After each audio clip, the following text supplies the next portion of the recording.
நேர்கள் எல்லோருக்கும் வணக்கம். மற்றும் ஒரு காலையிலூடாக சந்தித்திருக்கின்றோம். தொடர்ச்சியாக தமிழகத்தினுடைய அரசியல் நிலவரங்கள் சார்ந்து பார்த்து கொண்டிருக்கின்றோம்.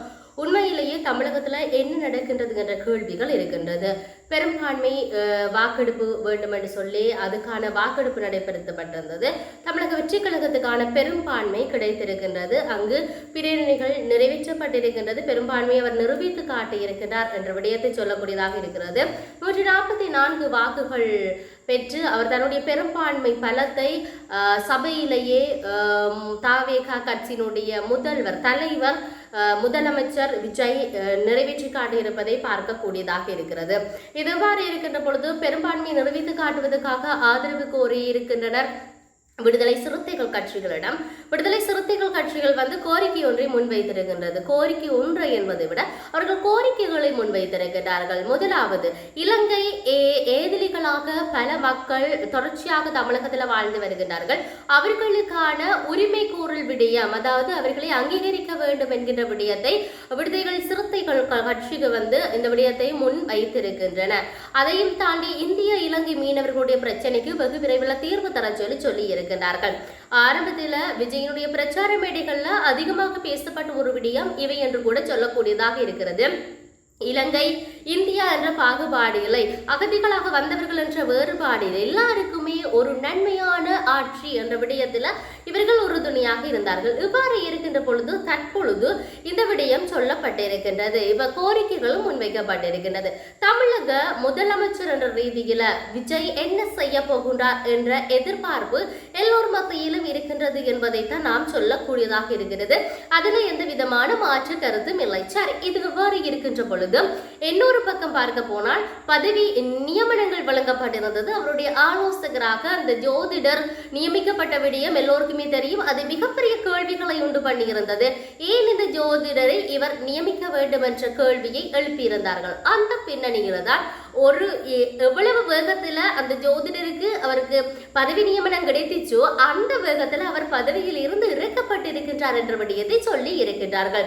உண்மையிலேயே இது பற்றி நாங்கள் சிந்திக்க வேண்டியவர்களாக இருக்கிறோம். ஏனென்று சொன்னால் தொடர்ச்சியாக தன்னுடைய ஆட்சியை தக்க வைத்துக் கொள்ள வேண்டும் என்பதற்காக விஜய் இவ்வாறான செயற்பாடுகளில் ஈடுபட்டிருக்கின்றார் என்ற விடயத்தை சொல்லி இருக்கிறார்கள்.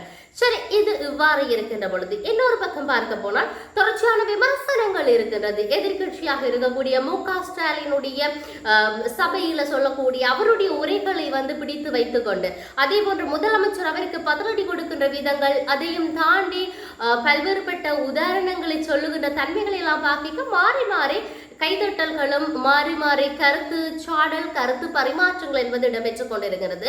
இதையும் தாண்டி விஜயகாந்த் பிரேமலதா தன்னுடைய உரையில பல கோரிக்கைகளையும் பல உண்மைகளையும் எடுத்து வைத்தார் என்று சொல்லப்படுகிறது. அதையும் தாண்டி அதுக்கு முதலமைச்சர் விஜய் அதுக்கான பதிலடியை கொடுத்திருக்கின்றார். இவ்வாறு அரசியல் களமானது தொடர்ச்சியாக ஒரு சூடு பிடித்த அரசியல் களமாக பயங்கரமாக இருக்கிறது என்று சொல்லக்கூடியதாக இருக்கிறது. அந்த அளவுக்கு ஒரு அரசியல் தமிழகத்தை மையப்படுத்திய அரசியல் என்பது ஒரு சூடான ஒரு அரசியல், பரபரப்பான அரசியலாக நகர்ந்து கொண்டிருக்கின்றது என்றுதான் நாம் சொல்லக்கூடியதாக இருக்கிறது. உண்மையிலேயே இது பற்றி நாங்கள் சிந்திக்க வேண்டியவர்களாக இருக்கிறோம். தமிழகத்தை பொறுத்தவரையில் ஒரு முதல்வரை தெரிந்தெடுக்க வேண்டும் என்பதில் மக்கள் மாற்றம் கொண்டு வேண்டும் என்பதில் உறுதுணையாக இருந்தார்கள். அந்த மாற்றத்தை கொண்டு வந்திருந்தார்கள். இருப்பினும் பெரும்பான்மையை நிரூபித்து காட்ட வேண்டும் என்ற சூழல் இருந்தது. அதற்கான ஒரு முயற்சியை தலைவர் என்ற ரீதியில் செய்திருந்தார்கள். வெற்றி இப்பொழுது ஆட்சி சுமூகமாக இருக்கிறது. இப்ப ஆட்சிகளை எதை என்றாலும் நிறைவேற்றலாம் என்ற கேள்விகள் இருந்தாலும் அதெல்லாம் இல்லை, நாங்கள் மக்களுக்கு நன்மை பயக்கக்கூடிய விடயங்களை மாத்திரம்தான் நிறைவேற்றுவோம் என்கிற விடயத்துல முதலமைச்சர் உறுதியாக இருக்கின்றார் என்ற விடயத்தை சொல்லக்கூடியதாக இருக்கிறது. நேற்றைய நாள்ல கூட நான் சொல்லியிருந்தேன், மதுபான சாலைகள் மூடணும் என்று சொல்லி 717 மதுபான சாலைகளை மூடுவதற்கான அனுமதி வழங்கப்பட்டிருந்தது.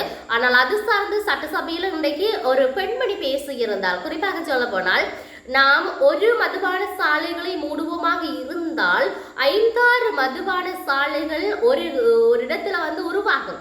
இப்ப இந்த இடத்துல வந்து நாங்கள் ஒரு மதுபான சாலையை மூடிட்டோம்னா அதுக்கு சுத்தி இருக்கக்கூடிய இடத்துல சட்டவிரோதமான மதுபானங்கள் வந்து உற்பத்தி செய்யப்படும். அது விற்பனைக்கு வரக்கூடிய வரக்கூடிய ஒரு தன்மை இருக்கின்றது. ஆகவே நாம் இதை செய்வது எவ்வளவுக்கு ஆரோக்கியம் இல்லை என்பது சார்ந்து சிந்திக்க வேண்டியவர்களாக இருக்கிறோம் என்ற விடயத்தை சொல்லியிருந்தார்கள். ஆனால் எது எப்படி இருந்தாலும் எவருடைய விமர்சனம் வந்தாலும் பரவாயில்லை, நாட்டில் நான் இருக்கிற விஷயம் என்னன்னு சொன்னா மக்களுக்கு நன்மை வைக்கக்கூடிய விடயத்தை செய்ய வேண்டும் என்பதில் முதலமைச்சர் உறுதியாக இருக்கிறார். இருப்பினும் பெரும்பான்மை நிரூபித்து காட்டப்பட்டிருக்கிறது.